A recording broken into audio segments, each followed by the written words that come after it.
Hola a todos, ¿qué tal? Bienvenidos un día más a un webinar de Asufin. En este caso vamos a hablar de las novedades que trae la renta este año. Como ya sabéis, lo vamos a hacer con Jaime Codón, que es un abogado colaborador de Asufin.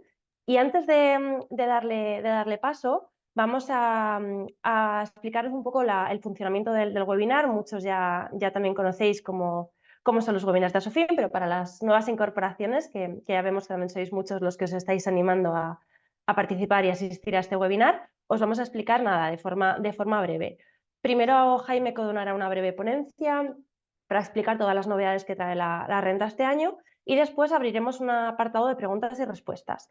Allí contestaremos en directo todas las preguntas que tengáis y para hacerlo y para que no se nos quede ninguna pregunta en el tintero, os vamos a pedir que lo hagáis a través del menú de preguntas y respuestas, que encontráis aquí justo debajo de vuestra pantalla.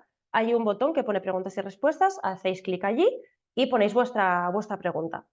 Os lo pedimos así porque si lo ponéis en el chat, que allí mi compañera Patricia también nos va a estar añadiendo información de interés, igual se nos pierde alguna. Entonces, como no queremos que se nos pierda ninguna, pues os pedimos que lo hagáis ahí a través del menú de preguntas y respuestas y cuando termine Jaime Codón su presentación pasaremos a la parte de las preguntas.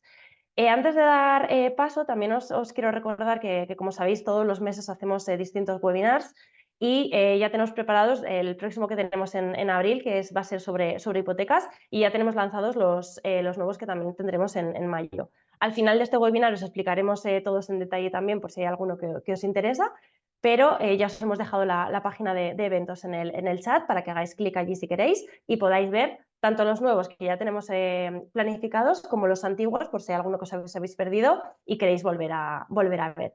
Y ya no me enrollo más y doy paso a Jaime Codón, que ya lo tenemos por aquí. Bienvenido, Jaime, muchas gracias. Hola, buenos días. Muchas gracias, Clara. Un placer, como siempre, estar con vosotros. Igualmente. Voy a poneros una presentación. Vale.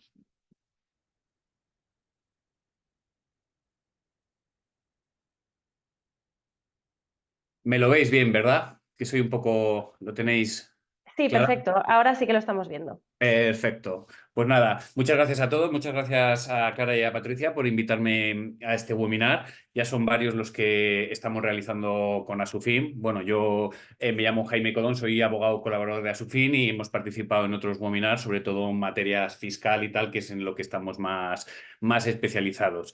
Dicho esto, cuando Asufin me pidió hacer un webinar sobre los cambios de la renta, les indiqué que iba a ser un webinar corto, en cierto modo, ya que, como sabéis, los años que no se aprueban presupuestos y se prorrogan de años anteriores, no suele haber grandes cambios en la renta.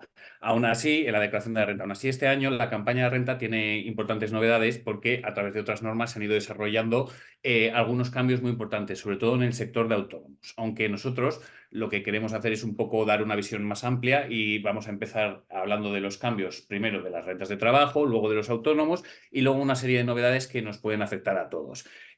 Bueno, como sabéis, estamos ya en plena campaña, se ha abierto el calendario de la declaración. Siempre me gusta recordar en estos casos una frase que me llamó mucho la atención de Benjamin Franklin sobre los impuestos.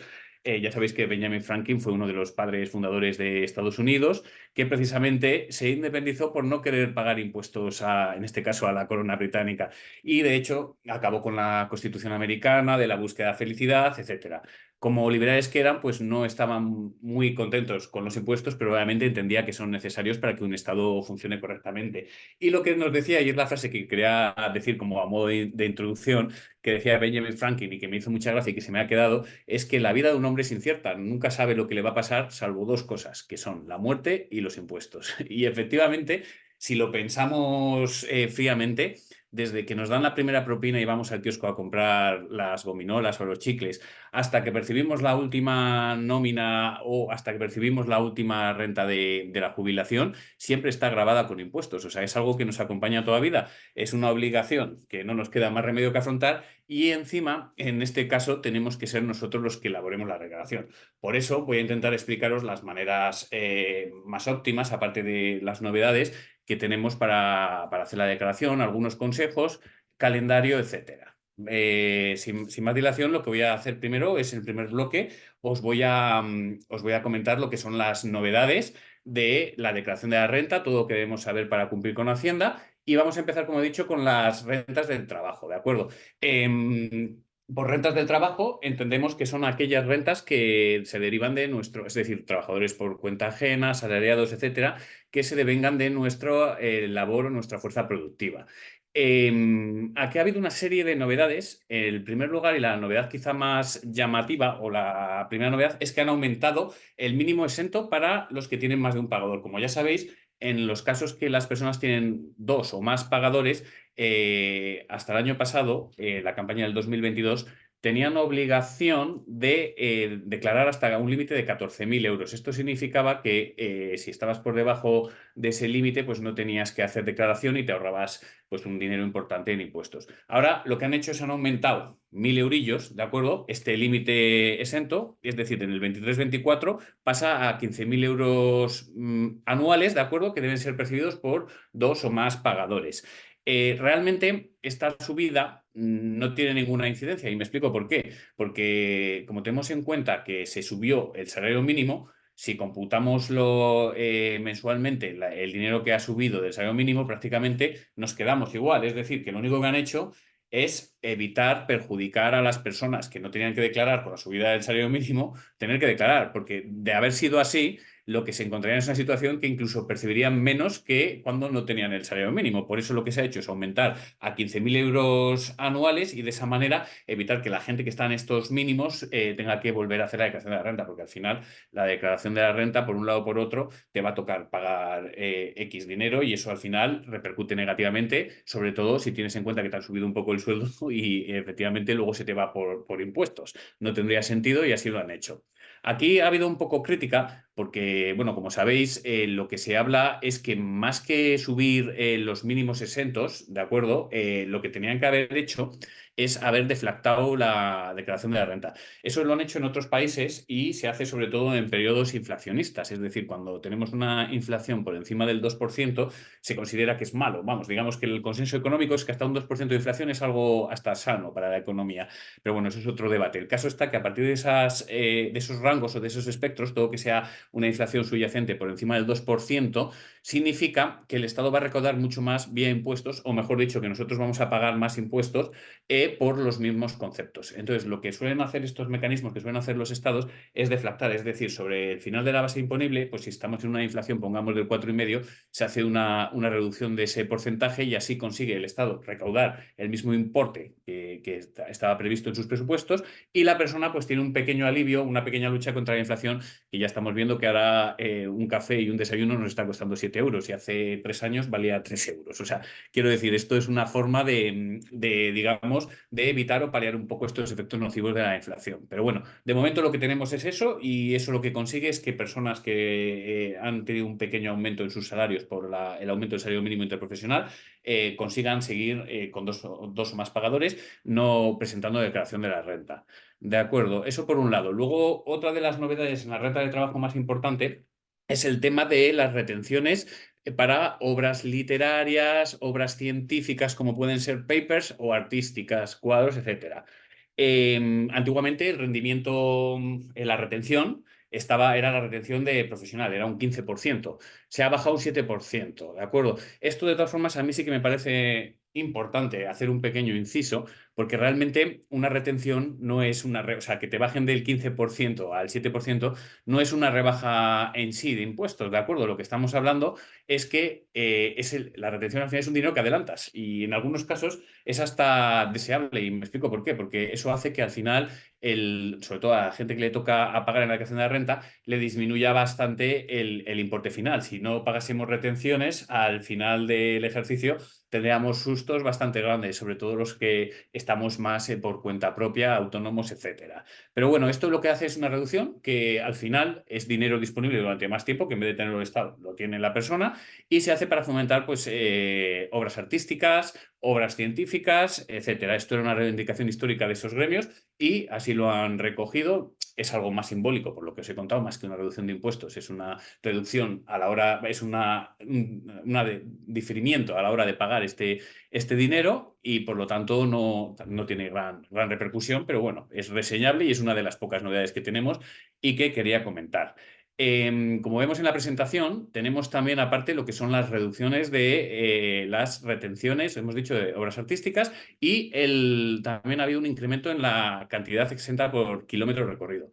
Esto os lo voy a explicar. Ya sabéis que en las declaraciones de la renta por el tema de trabajo, los desplazamientos de trabajo, son deducibles. Lo que pasa es que son deducibles no por kilómetro recorrido, es decir, os lo voy a explicar un poco cómo funciona. La ley dice hasta un 0,26 céntimos por kilómetro recorrido. No significa que nosotros tengamos una contabilidad de los kilómetros y digamos, hemos hecho 1000 kilómetros por 0,26, tanto. No, no. Esto es, digamos, opera este 0,26, que antes era un 0,17, opera como un límite al máximo deducible. Y me explico. Lo que se hace es, se multiplican como hemos dicho, el 0,26 por los kilómetros recorridos y esa cantidad es el máximo que puedes deducir de los siguientes conceptos, que pueden ser combustible, se pueden tener las amortizaciones por desgaste, precios de seguro, etcétera. O sea, es decir, opera como una especie de tope.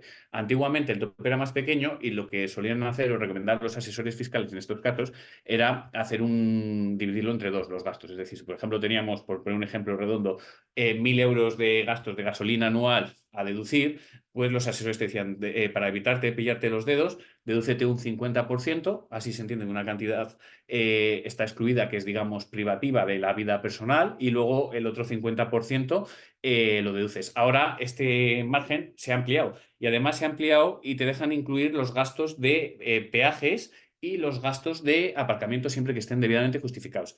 Estos gastos normalmente, aunque son también gastos de transporte y de movilidad, se solían incluir en, digamos, en la casilla que tiene la renta de gastos de difícil justificación, porque la agencia tributaria entendía que es optativo meter el coche en un parking, es decir, que lo puedes aparcar en la calle, etcétera, etcétera, por haceros un ejemplo, o que es optativo ir por un peaje, puedes ir por una carretera nacional. Entonces, aunque es un poco discutible este criterio, lo que hacían los asesores fiscales en estos casos era incluir estos gastos en difícil justificación y así no tenían problemas posteriores con lo que era la declaración de la renta, ¿de acuerdo? Dicho esto, ahora estos se pueden incluir ya no hay ningún problema, que se incluyan dentro del mínimo del transporte y ya sabéis, el límite es el 0,26 por kilómetro recorrido.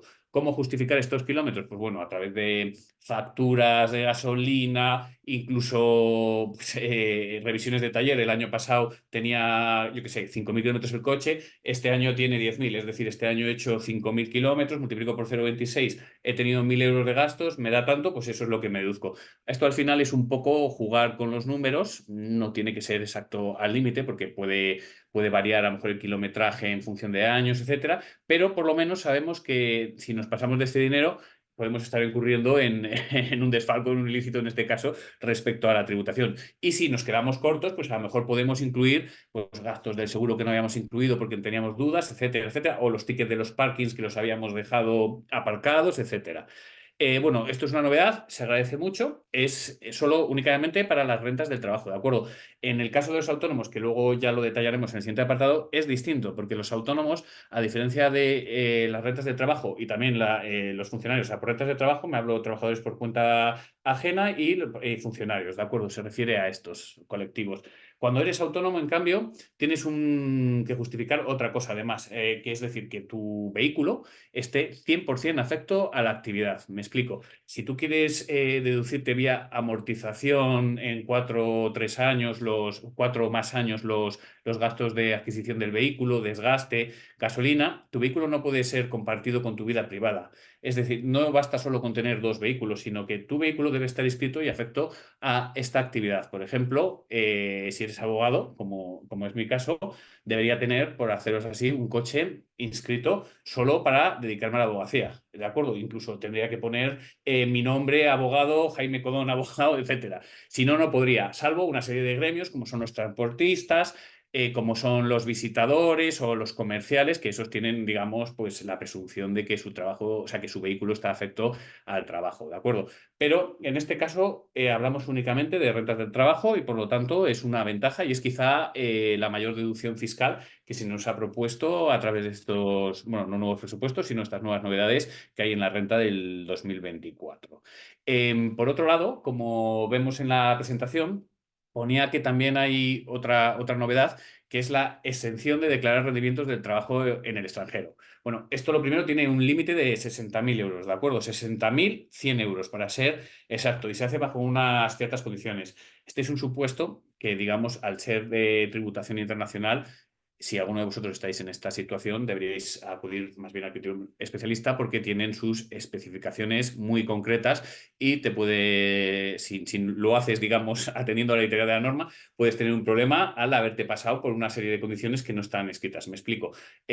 Para el Estado español, para que estos gastos estén exentos hasta 60.000 euros, no tiene que ser considerado un paraíso fiscal el país donde trabajas. Esto es teletrabajo, estamos hablando básicamente muchas veces. Por ejemplo, es decir, no puedes hacer desde Andorra, no puedes hacer desde Luxemburgo. Claro, pero el problema que hay aquí es que algunos países son considerados por otros países paraísos fiscales y otros no. Entonces, hay que tener mucho cuidado y ahí sí que recomendaría un asesor. No quiero entrar mucho en detalle, pero luego es muy importante que haya un convenio entre países. Es decir, tienen que ser países de la Unión Europea y que tengan un convenio entre ellos, ¿de acuerdo? En este caso, lo que está produciendo esto o el fenómeno que se ha producido es lo que, y por lo que se critica, es por la gentrificación de los barrios. Estamos encontrando, por ejemplo, pues en ciudades a lo mejor con buen clima, españolas, costeras, pequeñas, donde antes los pisos, alquileres, etcétera, eran comedidos, pues están empezando a llenar de teletrabajadores, pues yo que sé, por ejemplo, de Irlanda, que tienen una fiscalidad extraordinaria y un poder adquisitivo muy superior. Mientras aquí tenemos una media de 30.000 euros, en Irlanda tienen 80.000 euros anuales. Entonces te vienen aquí, pagan lo que sea por los pisos, te gerentifican el barrio y tenemos un problema. Y encima nos damos la circunstancia de que hasta 60.000 euros estos señores no tienen que tributar.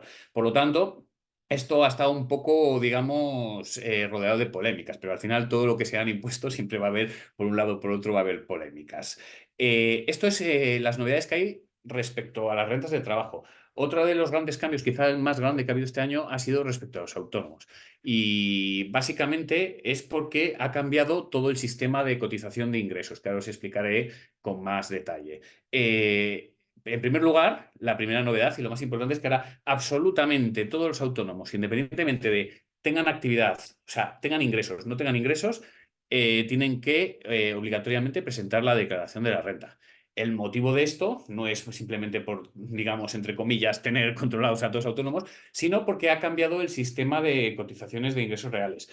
Anteriormente, hasta el año pasado, pues los autónomos podían elegir, entre comillas, siempre hay unos mínimos, etcétera, las cantidades que iban a destinar a su plan de jubilación. De hecho, podían elegir también si querían participar en el régimen RETA de la Seguridad Social o en mutualidades alternativas o planes de previsiones alternativas, como podían ser, en caso de los abogados, mutualidad de abogacía, etcétera. Ahora eso ha cambiado, ¿de acuerdo? Ahora los autónomos van a tener que cotizar por los ingresos que tengan reales. Entonces, esto nos supone una revolución, un cambio absoluto, porque vamos a tener que hacer una previsión de los ingresos que vamos a tener en el ejercicio en curso y a partir de ahí, con unas tablas que aparecen pues, por tramos, ¿de acuerdo? Se va a tener que pagar una cantidad u otra. Para pagar esta cantidad, lo que hacen es estimación de ingresos, como os he dicho, pues dices, yo preveo que este ejercicio voy a tener unos ingresos, unos beneficios, una facturación de unos 40.000 euros, por poner un ejemplo, a los cuales les voy a aplicar una deducción del 7% que son de gastos genéricos, es decir, esto se hace por entender que siempre se producen en la actividad unos gastos, y sobre ese resultado acudo a las tablas y digo, pues me toca pagar 500 euros al mes, tal, lo que toque, ¿de acuerdo? Las tablas son públicas, no las he puesto aquí en la presentación, pero bueno, si tenéis luego dudas, luego comentamos sobre este tema. Entonces, sobre esa tabla de rendimientos, ¿de acuerdo? Y esas bases de cotización, tú vas a reclamar una cantidad. ¿Qué pasa? Que como todo esto es incierto, puede pasar luego que te pases, es decir, que hayas previsto tener unos ingresos mayores. En ese caso, tendrás que pedir luego regularizar tu situación con Hacienda, solicitando la devolución de la diferencia.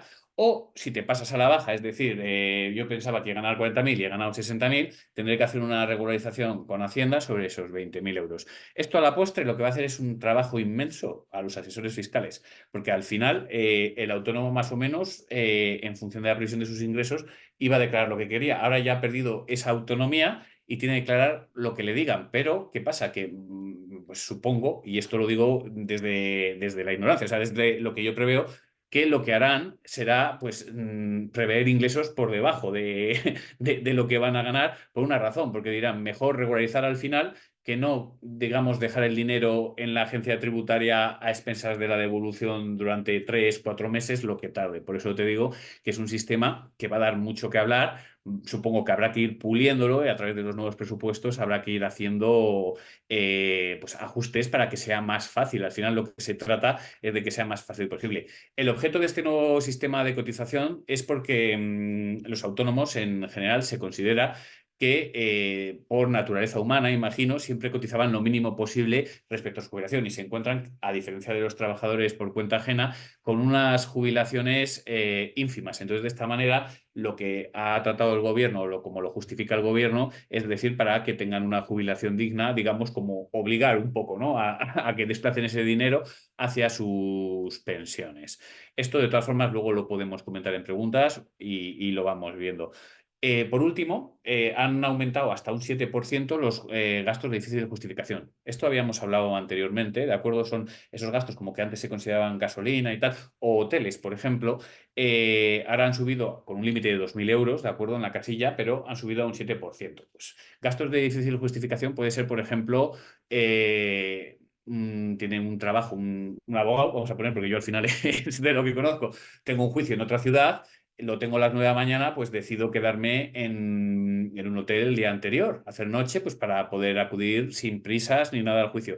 Pues eso, obviamente, un hotel puede tener spa, puede ser algo más. Entonces, Hacienda decía, mira, esto mejor no lo metas como deducible de trabajo, sino mételo con deducible de justificación, porque no sabemos si has sido con tu pareja, si has estado en el spa, etcétera, o si ha sido solo hacer noche. Entonces, este tipo de gastos pues han subido un poco hasta el límite de 2.000 euros, ¿de acuerdo? Y es una casilla muy utilizada por los asesores fiscales para esas cosas que hay dudas de decir, ¿lo meto o no lo meto? Pues oye, si no te pasa de los 2.000, Hacienda te lo permite y no te va a poner problemas, ¿de acuerdo? Luego, otro de las novedades, esto es de autónomos, ya no hay más novedades, ¿eh? Como os digo, no han sido muy grandes por no haber presupuestos. Otra de las grandes novedades han sido las deducciones y sobre deducciones y beneficios. En primer lugar, como os ponía aquí en la diapositiva, han cambiado o han aumentado, mejor dicho, las deducciones por maternidad. Ahora hay un importe máximo de 1.200 euros anuales por cada hijo menor de 3 años, ¿de acuerdo? Esta deducción se calcula proporcionalmente al número de meses del periodo impositivo en los que se cumplen estos requisitos. Y claro, ¿cuáles son esos requisitos? Pues bueno, los requisitos son que los hijos sean menores de 3 años, ¿de acuerdo? Que las madres trabajen, obviamente, y estén dadas de alta en la seguridad social o en un plan de previsión alternativo, como puede ser una mutualidad, y en el momento del nacimiento del hijo, ellas tienen que recibir una prestación contributiva o una asistencia a protección por desempleo, paro, etcétera, o estar dadas de alta al menos en régimen correspondiente de la seguridad social. También es aplicable si en cualquier momento después del nacimiento, ¿de acuerdo?, están dadas de altas en un régimen como la seguridad social y han cotizado por un periodo mínimo de 30 días. Esto al final, a la postre, lo que hace es que puedas aumentar el importe máximo hasta 1.200 euros y, oye, pues al final es una desgravación muy importante por maternidad que lo que ayuda es, o el propósito no es otro que ayudar a aumentar la natalidad y ayudar un poco a las familias a que tengan hijos, porque al final está todo tan caro que la gente se está planteando ya tener perros en vez de hijos. Por ahí va el tema y me parece un propósito noble y que incluso, bajo mi punto de vista, tendría que ser subido en mayor cantidad. Pero bueno, por lo menos van subiendo y eso siempre es bueno y es importante. Luego, otro de los, bueno, novedades, sí que ha habido otros ejercicios, pero es deducciones a los adquisición de vehículos nuevos eléctricos, ¿de acuerdo? Ahora te dejan deducir hasta un 15% del IRPF, amén de las posibles deducciones autonómicas que tenga cada comunidad, que eso hay que mirarlo, pues normalmente los concesionarios de coches eléctricos saben perfectamente para vender las ayudas que puedes solicitar. Incluso te hacen a veces la labor de solicitarlas en tu nombre. El caso es que puedes deducirte hasta un 15% en el IRPF, ¿de acuerdo? Pero tienen que ser vehículos eléctricos adquiridos matriculados, perdón, no adquiridos, matriculados, que esto es importante, desde el 30 de junio de 2023 hasta el 31 de diciembre de 2024. En ese periodo te puedes deducir el 15% del valor de adquisición del vehículo. Pero claro, como todo tiene, tiene peros que os voy a comentar, todo ello se puede hacer sobre una base máxima de 20.000 euros, ¿de acuerdo? O sea, esto significa que si es una base máxima en tu renta de 20.000 euros, el valor máximo real que te puedes deducir de la declaración puede alcanzar un tope de 3.000 euros. Asimismo, para acudir a estas deducciones hay una serie de condiciones de precio. Me explico. El coche, ¿cuánto es? Lo tengo apuntado, que no me lo sé de memoria. Sí, no puede costar más de 55.000 euros. Creo 54.450 es la cifra exacta. Todo eso que se pase, automáticamente se pierde el derecho a deducción. Eso en turismos. Ya si son vehículos industriales, pues pueden ser furgonetas de 8 o 9 plazas, el valor ya sube hasta los 64, y te voy a decir 65.000, no, pero el precio exacto son 64.130 euros, ¿de acuerdo? Y por último, y esto sí que es importante y es muy beneficioso, lo puedes combinar, no es excluyente de combinarlo con el plan MOVES 3, que el plan MOVES pues son como todos los planes que ha habido toda la vida para el reciclaje de coches viejos, adquisición de coches nuevos, y ya no se, aunque se tiene que descontar del precio abonado, es decir, si te han pagado por el plan MOVES 5.000 euros por un vehículo y tu vehículo ha costado 50.000 euros, pues la deducción será sobre 45.000 euros. Es decir, tienes que restar las deducciones o sea, la ayuda que has percibido sobre el valor del vehículo y de ahí calcular la base imponible sobre un máximo de 20.000 euros. El caso está que esto lo que se está, pues los motivos o lo que dice el pliego de Hacienda es para fomentar la transición ecológica, etcétera. Luego, las comunidades autónomas, aquí cambia muchísimo, depende de la comunidad que tienen ayudas extra. Pues, por ejemplo, si achatarras un coche diésel que tiene 20 años, te pagan un dinero más y además te compras un coche eléctrico, etcétera. Entonces ahí, esto lo mejor es preguntar al propio concesionario, porque tiene que ser el coche nuevo, ellos se lo saben y es una forma de decir, no, el coche vale 50.000, pero con todas las ayudas se te quedan 30.000. Pues bueno, esto ellos os lo podrán aconsejar y puede hacer interesante la compra de un vehículo de estas características. Por último, otra digamos, de las mayores novedades y quizá la más criticada han sido los cambios en las rentas del ahorro. ¿De acuerdo? Se han añadido dos nuevos tramos, es decir, se han incrementado los impuestos. Ahora, entre 200.000 y 300.000 euros se aplica un tipo del 27% y a partir de 300.000 euros es el 28%. Diréis, joder, bueno, pues eso es para ricos, ¿no? Pero claro, es que por rentas de ahorro no solo entendemos pues la venta de acciones, etcétera. Es que rentas de ahorro es todo. Prácticamente es el cajón desastre donde se meten en la declaración todos aquellos gastos que no están previstos expresamente. Por ejemplo, vendes una casa que viene por parte de tu abuela que lo compró en pesetas, que eran pues, 10 millones de pesetas, al cambio son 60.000 euros y ahora la casa vale 400.000 euros, has tenido un beneficio de 330.000 euros. Fácil, quiero decir, y ese beneficio ahora va a estar grabado en un 28%. Bueno, en teoría va por tramos, pero para que os hagáis una idea, es una subida mayor del tipo impositivo. Antes no era bajo, era un 26%, quiero decir, pero bueno, son subidas de impuestos al final y es sobre todo rentas de ahorro. Y de hecho, ahora incluyen o se consideran rentas de ahorro también todo temas de planes de pensiones como PIAs y otros tipos de sistemas de previsión de ahorro sistemático. Estas rentas de ahorro, pues bueno, por lo demás se mantienen inalteradas y se mantienen con los mismos, vamos, con los mismos presupuestos, ¿de acuerdo? Por lo demás, estas son las novedades. Como os he dicho, no había en concreto muchas más novedades, pero lo que sí que podemos hacer pues, es hablar un poco de las campañas de presentación y, digamos, las partes más prácticas. Aunque yo al final soy abogado y os puedo decir fechas y tal, siempre ante la duda recomiendo preguntar, asesor y tal. Es mejor preguntar que no pagar después con recargo y con multa, ¿de acuerdo? Bueno, lo primero es la presentación, como ya sabéis, varía si lo hace. Ahora va a ser obligatorio hacerlo por Internet. Y las fechas de presentación por Internet están fijadas del 3 de abril, que es cuando se abre la campaña de renta, hasta el 1 de julio de este año, del 2024, ¿de acuerdo? Si sois vosotros mismos los que presentáis por Internet la renta, muchas personas, al no tener gran complicación, deciden hacerlo ellos mismos. Ya sabéis que tenéis que hacer una serie de pasos. Primero, lo más fácil, y esto es un consejo general que recomiendo a todo el mundo, es tener una aplicación, vamos, la aplicación de la agencia tributaria puesta en el móvil, en el ordenador, etcétera.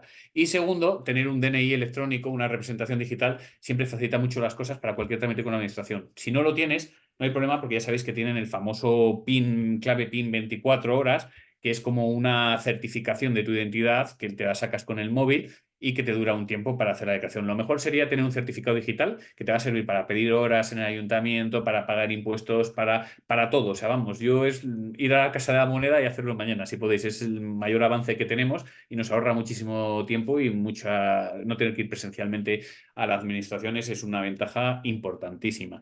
Pues una vez identificado, pues ya te puedes sacar lo que es tu borrador. Como sabéis, el borrador de la renta no es el Vademecum, o sea, quiero decir, no es la Biblia. Muchas veces los borradores contienen errores o contienen omisiones que tú estás obligado, como obligado tributario, a corregir, mejorar y acreditar. Pues yo qué sé, por ejemplo, pongamos que en el borrador, aparte de la base imponible, te aparecen también los rendimientos que hemos hablado del trabajo. Has vendido unas acciones, te aparecen, pero a lo mejor una acción que has vendido es del Nasdaq o de un país distinto a España, no desaparece en el sistema, estás tú obligado a ponerlo. Aunque no te aparezca, no quiere decir que no lo tengas que tributar, sino que tienes tú que rellenar ese borrador de forma que todos los datos o todas las ventas, yo que sé, que has vendido un piso, no te aparece, cualquier cosa que tengas en el borrador que no aparezca, lo tienes que rellenar tú obligatoriamente, o si no tendrás un problema posterior. Por eso digo que el borrador muchas veces contiene errores, incluso contiene errores sobre las propias retenciones que se han declarado, ya no por tu culpa, sino porque a lo mejor el tercero, el pagador, las ha declarado mal, etcétera. Entonces, es obligación del contribuyente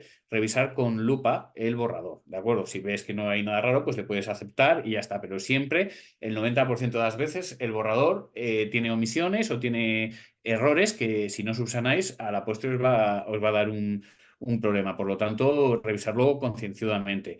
Y bueno, una vez presentado el borrador, la declaración final, pues se presenta, se manda y listo.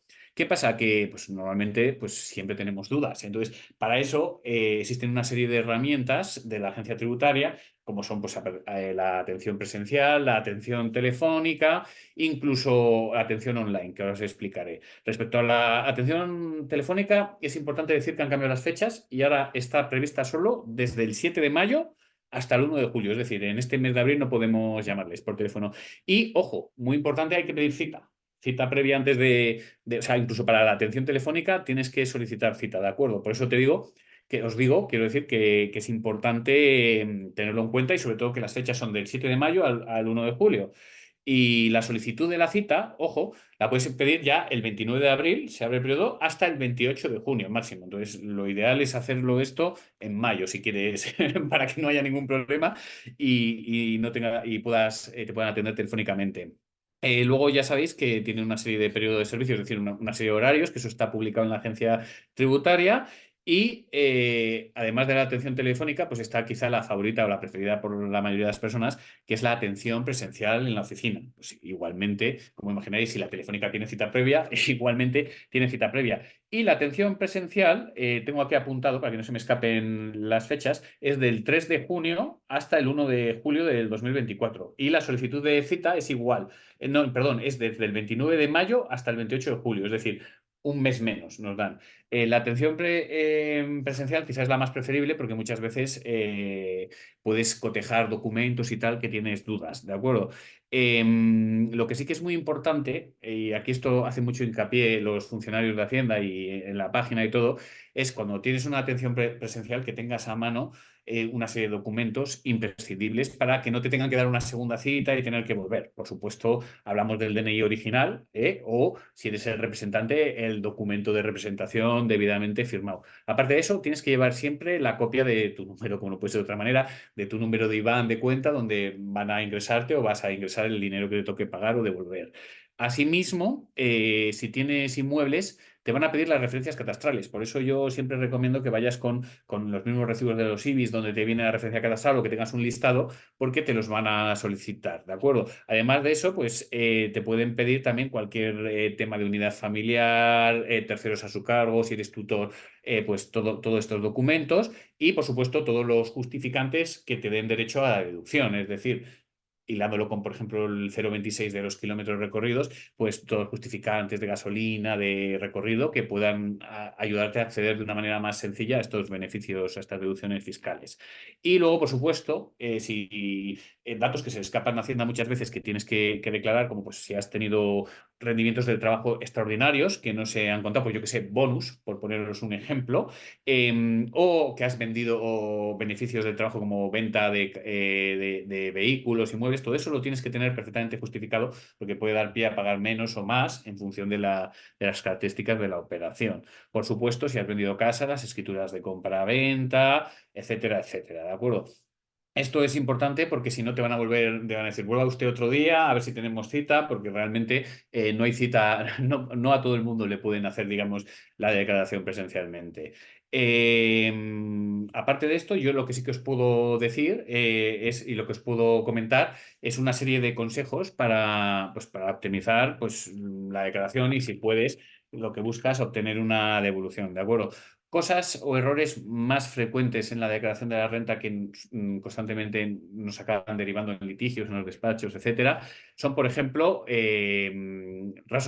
datos personales erróneos. Es decir, me cambio de domicilio, estoy empadronado en otro sitio, no lo he actualizado, me llegan notificaciones de donde se deben, porque no todo el mundo está obligado a relacionarse electrónicamente con la agencia tributaria. Todavía la dirección postal funciona. A lo mejor te has cambiado de ciudad, te llega un requerimiento y es un lío tremendo porque luego te publican en el tablón y te dan por notificado, etcétera. También, pues eso, actualizar si nuevos hijos, estado civil, si has pasado de casado a divorciado, etcétera. Nacimiento nuevo de hijos, todo eso tiene que estar actualizado para que no haya problemas posteriores. Aquí lo que se trata es de no tener sorpresas, sustos ni disgustos posteriores. Asimismo, pues como no puede ser de otra manera, comprobar si estás obligado a declarar, porque antes hablábamos, por ejemplo, de el mínimo exento a 15.000 euros para más de un pagador, pero pues si tienes un solo pagador no estás obligado a declarar. O sea, eso lo tienes que mirar con lupa, obviamente. Luego, por supuesto, aprovechar las deducciones. Aquí ya sabéis que hay un número clausus, pero es un número muy extenso. Por eso siempre es conveniente informarte sobre las deducciones ya no solo estatales, que son, digamos, más fáciles de encontrar, sino las autonómicas, porque de una comunidad autónoma a otra cambia absolutamente todo. Temas pues, deducciones por maternidad, paternidad, etcétera, ya no computan como beneficio, ¿de acuerdo? O sea que eso lo tienes que tener en cuenta, igual que una indemnización. Si tú percibes una indemnización, te atropellan, vas con la bici, te atropella un coche, te pagan 15.000 euros por indemnización, esos 15.000 euros no se aumentan a tu base imponible, que hay gente que sí que los mete, porque por eso, pues lo mismo, los beneficios por deducciones, maternidad, paternidad, etcétera, tampoco entran. Asimismo, las rentas más bajas tienen, si los ingresos son bajos, tienen unas reducciones en la cuota digamos, otras personas no tienen. Otra cosa muy importante que la gente no sabe es la compensación de pérdidas y ganancias. Excluyendo el tema del juego, si tú has tenido, por ejemplo, pérdidas en bolsa, has vendido unas acciones, te puedes deducir, yo qué sé, has perdido 1.000 euros en esas acciones, por ejercicio hasta un 25% de los beneficios. Te quiero decir que ahí hay muchas novedades o se puede jugar con muchas deducciones que te pueden hacer que salga la declaración a devolver o por lo menos pagar mucho menos. Aparte de la compensación de las ganancias, tenéis que saber que los planes de pensiones también reducen la base imponible hasta unos límites. Si eres autónomo, pues tienes otras desgravaciones aparte, pues por adquisición de bienes inmuebles, ordenadores y tal, que se amortizan en periodos de 4 o 5 años. Los donativos que haces, si tenéis donativos UNICEF y tal, eso hasta un límite, tiene también una deducción en la casilla de la renta, ¿de acuerdo? Pues luego, por ejemplo, si te pagan los salarios de comida, te pagan las comidas con bono ticket de estos, bonos ticket de empresa, o etcétera, o tienes seguros médicos pagados por la empresa, eso no computan en la base imponible, entonces no tienes que declararlos. Quiero decir que hay muchas cosas con las que jugar para intentar optimizar al máximo posible la declaración de la renta. Y como no, también hasta 2013, todo el tema hipotecario, las amortizaciones extraordinarias en la hipoteca, 9.000 euros por cónyuge, los puedes deducir de la base imponible. Luego ya no, se está volviendo a hablar de volverlo a meter ahora, pero bueno, eso ya lo veremos para el próximo ejercicio, etcétera. De acuerdo, de todas esas cosas, jugar, muchas veces lo mejor es consultar a alguien que sepa, porque a todos, incluso a mí, se me escapan a veces deducciones que no sabía que tenía derecho, etcétera. Pero bueno, todo esto al final es nuestra obligación, porque no va a ser el Estado quien nos diga te puedes deducir esto, o lo decimos nosotros o no nos lo deducimos, ¿de acuerdo? Y por último, ahora ha habido una serie de novedades de las herramientas que la agencia tributaria ha puesto a disposición de todos los contribuyentes para ayudar a hacer la declaración. Quizá la más curiosa es que han puesto un chatbot, un asistente virtual de renta, un poco a modo, no funciona como un chat GPT, pero una especie de, digamos, de chatbot o de chat de que escribes en el ordenador y te contesta. Aquí sería muy interesante que lo hiciesen, que lo consiguiesen ligar con ChatGPT o algo que sea más preciso, porque te resolvería el 90% de las dudas. Dicho esto, funciona sorprendentemente bien para lo que yo esperaba. Es curioso, lo estuve probando antes de la conferencia y es un asistente virtual, la verdad que es interesante. Luego hay un informador de renta, que es como, digamos, un directorio de FAQ, o sea, de preguntas frecuentes, que prácticamente todos los que tenemos declaraciones normales ya me entiendo, o sea, que no tenemos grandes cosas raras, pues en todo el FAQ te vienen todas las dudas que tienes. Y luego, pues, por supuesto, pues los servicios presenciales y telefónicos de la declaración de la renta, ¿de acuerdo? Todo eso se puede aprovechar y la verdad, por lo menos nos hace una idea de lo que vamos, como los simuladores que hay, etcétera, de lo que vamos a tener que pagar o lo que nos van a devolver, etcétera. Es bastante interesante. Y luego, por último, he dejado una pequeña parte para errores frecuentes, cómo evitarlos. Estos, pues, son los mismos que os he comentado antes, pero con algunas especificaciones. Por ejemplo, los trabajadores por cuenta ajena, muchas veces, os lo he dicho antes, creo, no incluyen las pagas extra o las retenciones aplicadas están mal puestas y entonces se retiene menos o más de lo debido. Si es más y no pides la devolución, te quedas sin ese dinero. Asimismo, cuando tienes una vivienda en alquiler, aparte de tenerlo en el registro de alquileres y tal, tienes que declarar todos los ingresos para deducir los gastos permitidos, obviamente, ¿sabes? Intereses de la hipoteca, cuando está alquilado también lo puedes deducir. IBI, gastos de comunidad. Son pequeñas ayudas que siempre vienen bien. Y luego, por supuesto, lo que os he comentado antes de las inversiones financieras, reportar cualquier pérdida o ganancia es obligatorio. El borrador no lo va a reconocer siempre. Por lo tanto, centraros en tener los datos personales, como os he dicho antes, actualizados, centraros en que el borrador sea correcto y si no, corregirlo. Y por lo demás, presentarlo cuando antes posible para no tener problemas luego con plazos. Y sobre todo, si vais a hacer atención telefónica presencial, acordaros que hay que pedir cita previa y hay unas fechas habilitadas al efecto. Y por lo demás, como no hay más novedades, por mi parte podemos pasar, si te parece clara, a ruegos y preguntas y cualquier otra duda que se pueda tener al respecto. Muchas gracias.